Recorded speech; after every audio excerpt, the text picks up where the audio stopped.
बेटी का ससुराल।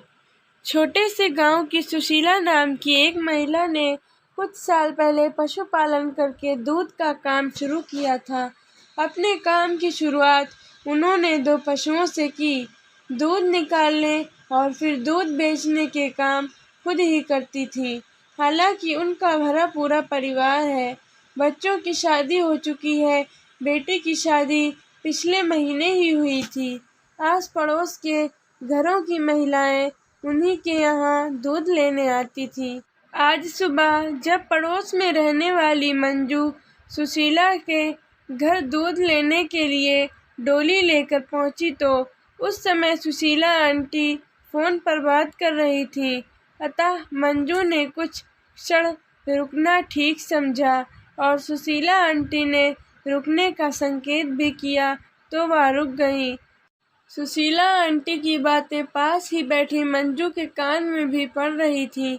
वह अपनी उस बेटी से बात कर रही थी जिसकी शादी पिछले महीने ही हुई थी। वह कह रही थी, देखो बेटी, मायके की याद आती है, ठीक है, लेकिन वह घर अब तुम्हारा है। तुम्हें अब अपना सारा ध्यान अपनी ससुराल की खुशी के लिए लगाना चाहिए और बार बार फोन मत किया करो।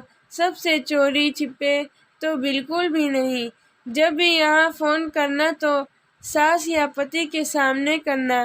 पति की खुशी में ही पत्नी की खुशी होती है। तुम अपने फ़ोन पर मेरे फ़ोन का इंतज़ार कभी मत करना। मुझे जब भी बात करनी होगी तो मैं तुम्हारी सास के या दामाद जी के नंबर पर फ़ोन लगाऊंगी, तब तुम भी बात करना। बेटी, तुम्हारी शादी हो चुकी है, अब ससुराल ही तुम्हारा घर है।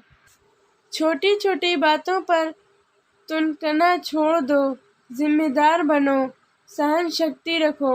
अपना घर कैसे चलाना है, तीज त्योहार कैसे करने हैं, ये सब अपनी सास से सीखो। हर घर के अपने तौर तरीके होते हैं।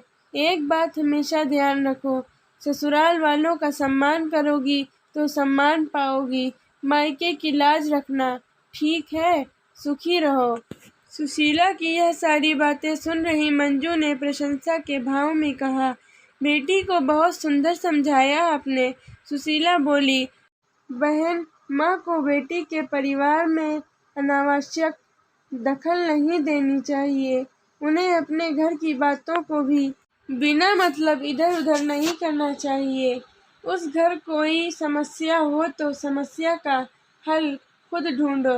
मंजू उस देवी का मुंह देखती रह गई। सभी माँ को इसी तरह से सोचना चाहिए ताकि बेटी अपने घर को खुद का घर समझे और उसके घर में खुशहाली आए।